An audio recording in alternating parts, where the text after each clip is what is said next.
ভাগৱত শুনিবলৈ আমাৰ ককা দেউতা সকলতো আহিব লাগিবই তেৰা সমস্ত অহা নহাক লৈ আমি কোৱাৰ অধিকাৰ নাই কাৰণ তেওঁলোক আমাৰ গুৰু সদৃশ কিন্তু আহিব লাগে যাৰ হাতত নতুন সংসাৰৰ সৃষ্টি দায়িত্ব আছে আৰু যিসকল উঠি অহা প্ৰজন্ম তেওঁলোকে আহিব লাগে কেলে কাৰণ আবেলি ধান ৰ'দত দিলে নুশুকায় এ ৰাম শাস্ত্ৰ গুৰু সবে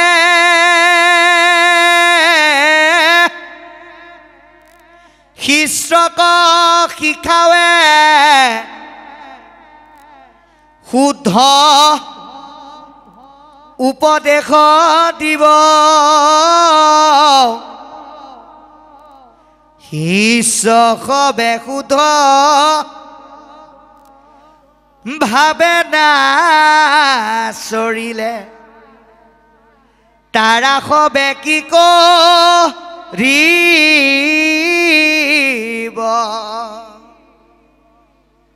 শাস্ত্ৰ আৰু গুৰুৱে উপদেশ দিয়ে আছে আমি যদি আচৰণলৈ নানো তাৰ কাৰণে শাস্ত্ৰ গুৰু দোষী নহয় সেইকাৰণে আমাক কৈছে এই পঞ্চভৌতিক দেহ আৰু দেহৰ লগত জড়িত মহাচন্ন সাংসাৰিক তাপযুক্ত বস্তুবিলাকৰ প্ৰতি অহংকাৰ নকৰিবা সচৰাচৰ আমাৰ পাঁচটা বস্তুৰ ওপৰত অহংকাৰ আহে কিহৰ অহংকাৰ ধনৰ অহংকাৰ বলৰ অহংকাৰ বুদ্ধিৰ অহংকাৰ শ্ৰীচেহেৰাৰ অহংকাৰ আৰু বিদ্যাৰ অহংকাৰ এই অহংকাৰ আপুনি আমি কেতিয়াও কৰিব নালাগে কাৰণ ঈশ্বৰৰ কৃপাত পাইছে ভগৱন্তই কৈছে মই যদি তোমালোকৰ পৰা 4 হাতে দিওঁ তোমালোকে কিন্তু ৰাখিব নোৱাৰিবা আৰু মই দিলে তোমালোকে লৈও শেষ কৰিব নোৱাৰিবা সেইকাৰণে দেহৰ লগত জড়িত সম্পদক লৈ আমি কেতিয়াও অহংকাৰ কৰিব নালাগে ঈশ্বৰৰ অনুষ্ঠানত নিজক জড়িত কৰি আজিৰ দৰে ভকতৰ মাজত পুণ্য তীৰ্থৰ সেৱাৰ পুণ্য আমাক অৰ্জন কৰিবলৈ আহ্বান জনাইছে যিটো ভৰতে কৰি 3 জন্মত ভগৱন্ত গতি লাভ কৰিলে বাকি 9জন 9টা দ্বীপৰ অধিপতি হ'ল গতিকে আমাক কৈছে যে 3 জন্মে পাইলে তৰুণ কালতে মাধৱ অকমনে ধৰি কম বয়সত ভগৱন্তক হৃদয়ঙ্গম কৰি তেওঁ ঈশ্বৰক চিন্তা কৰি পৰম গতি পালে এটা ভৰত আৰু ভৰততকৈ আপুনি আমি কিন্তু ভাগ্যৱান কাৰণ আপুনি আমি এতিয়া ভৰতৰ দৰে বনলৈ গৈ ঈশ্বৰক উপাসনা কৰিব নালাগে আৰু কৰিলেও কামত নাহে প্ৰমাণ বিশ্বামিত্ৰ পৰাশৰ গছৰ পকা পাত আৰু বায়ু খাইছিল কিন্তু ধ্যান সম্পূৰ্ণ কৰিব নোৱাৰিলে গতিকে আমি কি কৰিব লাগিব আজিৰ দৰে সৎসংগত সেই অভ্যাস গঢ়ি তুলিব লাগিব গতিকে 9জন 9টা দ্বীপৰ অধিপতি হ'ল বুলি আমাক জনাইছে 1ৰ পৰা 80 লৈকে যিসকল আছিল তেওঁলোকে দ্বিজ সদৃশ হৈ ঈশ্বৰ বিমুখী কৰ্মকাণ্ড ৰীতি নীতি সমাজত প্ৰৱৰ্তন কৰি বৰ্তি আছিল ভৈলা মহা সিদ্ধ তত্ত্ব জ্ঞানী নৱজন বাকি 9জন কিন্তু মহা ভক্তিৰ সিদ্ধ পুৰুষ ঈশ্বৰক কৃষ্ণক মাত্ৰ কৰে নিৰূপম ঈশ্বৰ কৃষ্ণৰ বাহিৰে তেওঁলোকে বেলেগ কথা চিন্তা নকৰে আৰু তেওঁলোকৰ নাম কিটা ইতিমধ্যে কৈছে কবি হবি অন্তৰিক্ষ চতুৰ্থ প্ৰবুদ্ধ অপৰ প্ৰিপ্ৰলায়ন আবিহুত শুদ্ধ দ্ৰমিল সমসকৰ ভাজন নৱম এহি নৱসিদ্ধ হৰি ভকত পৰ এওঁলোক ভগৱন্তৰ পৰম ভকত যি হৰি ভক্তি কেতিয়াও নেৰে আৰু এই 9জন ব্যক্তি মানে কেৱল 9টা দেহ বুলি ভাবিলে ভুল হ'ব 9জন ব্যক্তি মানে হ'ল 9 প্ৰকাৰৰ ভক্তি পৰম তত্ত্বত যাক আচৰণ কৰিলে আপুনি জীৱনত কেতিয়াও আৰু ভয় খাব লগা নাথাকে ইয়াৰ পিছত কি ক'ব আমি চাম নকৰে জীৱ কয়া পুনাত ব্যতি ৰে ক দেখে নাৰায়ণময় জগত যতে ক সুৰসিদ্ধ নাগকাটো নাহি ইয়াখ আকাশে সঞ্চৰে হবে অবাধিত গতি সেহি সময়ত নিমি ইক্ষাকুট নয় কৰে মহাযজ্ঞ ৰাজা আনন্দ হৃদয় ভৈলা নব সিদ্ধ হেহি সভাত প্ৰৱেশ সূৰ্য যেন জলে দেহা দিগম্বৰ বেশ তা সম্বাক দেখিয়াতি সচকিত মতি গুৰু পুৰোহিত হমে উঠিলা নৃপতি মূৰ্তি ধৰি অগণি কুণ্ডৰ হুয়া বাজ ইয়াদৰিলা সিদ্ধ দেখিলা সাম ৰাজ আশ্চৰ্য ৰীতিজ হবু যজ্ঞকাৰ জয়েৰি কৰিলা শুশ্ৰূষা সিদ্ধ সমস্ত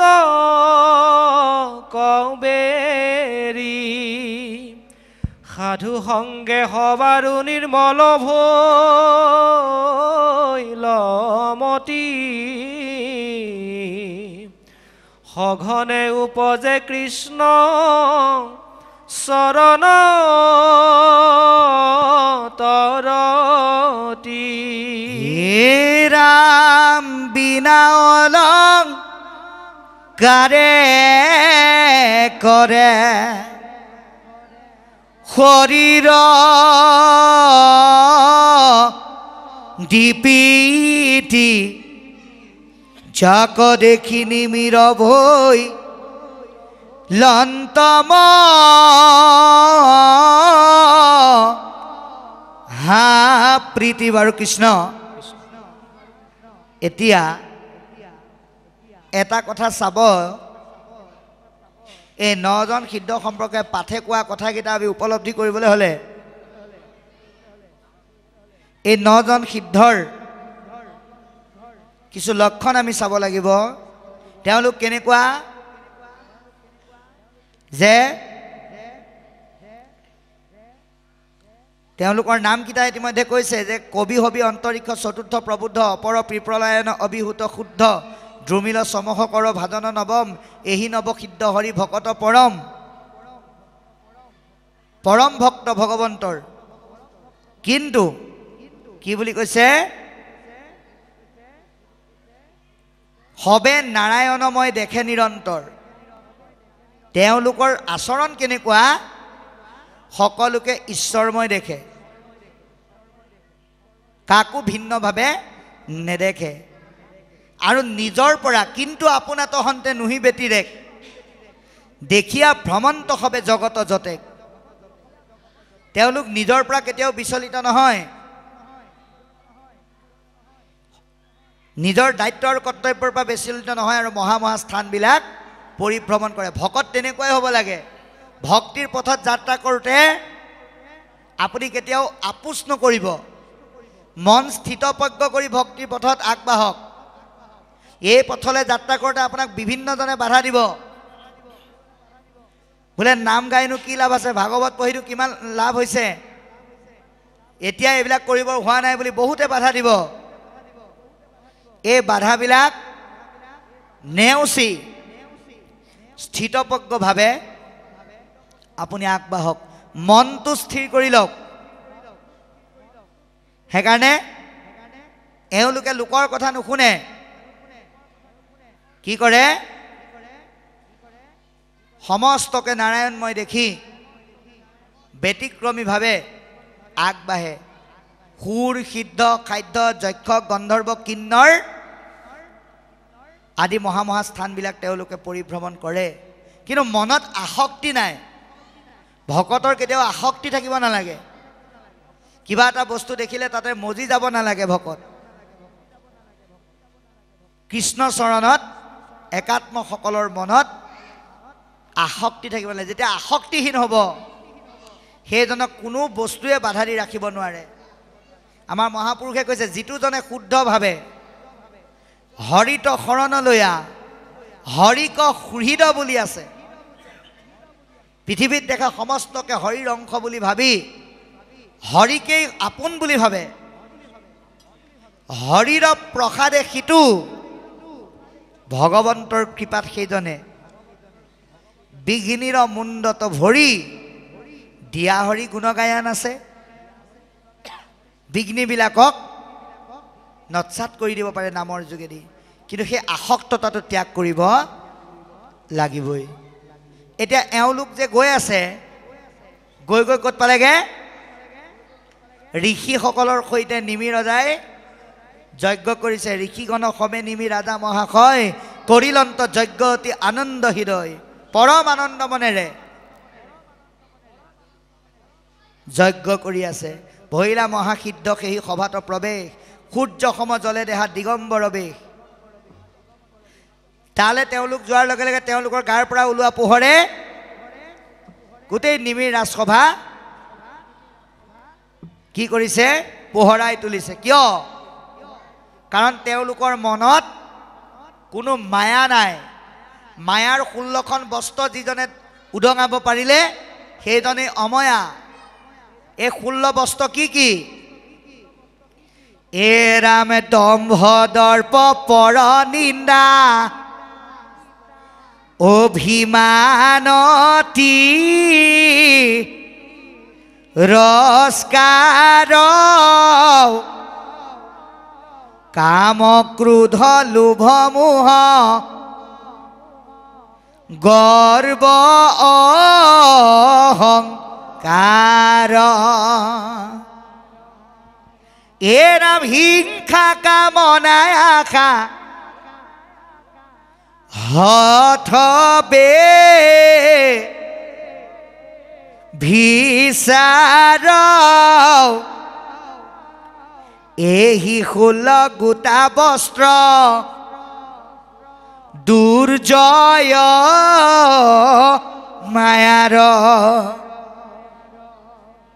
এই বস্ত্ৰকেইখন এওঁলোকৰ হৃদয়ত নাই যাৰ কাৰণে তেওঁলোকক দিগম্বৰ বুলি কৈছে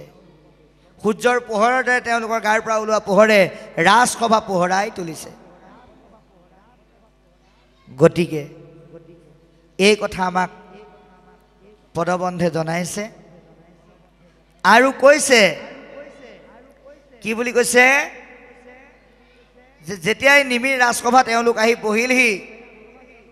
বহাৰ লগে লগে নিমিয়ে আৰু ৰাজসভাৰ লোকসকলে কি বুলি ভাবিলে মহাভাগৱত সবে অকস্মাতে আইলা দেখিয়া সবাৰ লোক বিস্ময়ক পাইলা এতিয়া মহাভাগৱত কোন এই কথা আমি উপলব্ধি কৰিব লাগিব এতিয়া মহাভাগৱত কোন এই কথা উপলব্ধি এই কাৰণে কৰিব লাগে যে আজি ভাগৱত শুনিবলৈ কোন আহিব লাগে আমাৰ বহুতে এই কথা আমি নাজানো ভাগৱত শুনিবলৈ আমাৰ ককা দেউতা সকলতো আহিব লাগিবই তেৰা সমস্ত অহা নহাক লৈ আমি কোৱাৰ অধিকাৰ নাই কাৰণ তেওঁলোক আমাৰ গুৰু সদৃশ কিন্তু আহিব লাগে যাৰ হাতত নতুন সংসাৰৰ সৃষ্টি দায়িত্ব আছে আৰু যিসকল উঠি অহা প্ৰজন্ম তেওঁলোকে আহিব লাগে কেলে কাৰণ আবেলি ধান ৰ'দত দিলে নুশুকায় শুকাবলৈ হ'লে ৰাতিপুৱা দিব লাগিব গতিকে আপোনালোকে এটা কথা চাব আইসকলক যদি সোধা যায় যে ৰাতিপুৱা শুই উঠি আপোনালোক কলৈ যায় কোনোবাই ক'ব পাকঘৰলৈ যাওঁ কোনোবাই ক'ব গোসাঁই ঘৰলৈ যাওঁ আমি কৈছোঁ আপোনালোক পাকঘৰলৈও নাযায়, গোঁসাই ঘৰলৈও নাযায়, ক'লে যায়? বোলে আইনাখনৰ ওচৰলৈ যায়। কেলে? নিজৰ মুখখন ঠিক হৈ আছে নাই চাই ল'বৰ কাৰণে। এইটো যদি সঁচা কথা হয়, তে আজি সংসাৰৰ সৃষ্টিত দায়িত্বত থকাসকল আৰু উঠি অহা প্ৰজন্মই ভাগৱত ৰূপী দাপোনখন চাই নিজক ঠিক কৰি ল'ব লাগিব। সেইকাৰণে আমাক এতিয়া পদবন্ধে কৈছে যে উঠি অহা প্ৰজন্মৰ বা সৃষ্টিৰ দায়িত্বত থকা পিতৃ মাতৃ উভয়ে ভাগৱত কথা শুনি সেয়া হৃদয়ংগম কৰি সেইমতে যদি পিতৃ মাতৃ দুইজনে সৃষ্টিকৰ্মত আগবাঢ়ে, তেওঁলোকক কোৱা হৈছে দুই শ্ৰী ভাগৱত। ভগৱত তত্ত্ব চিন্তা কৰি সন্তান সৃষ্টি কৰা পিতৃ মাতৃসকলক কোৱা হৈছে শ্ৰী ভাগৱত। আৰু তেনেকুৱা পিতৃ মাতৃৰ পৰা যি সন্তান জন্ম হয় সেইসকল হৈছে মহাভাগৱত। এতিয়া ঋষভ যদিও ভগৱন্তৰ অৱতাৰ, তেৰা শ্ৰী ভাগৱত।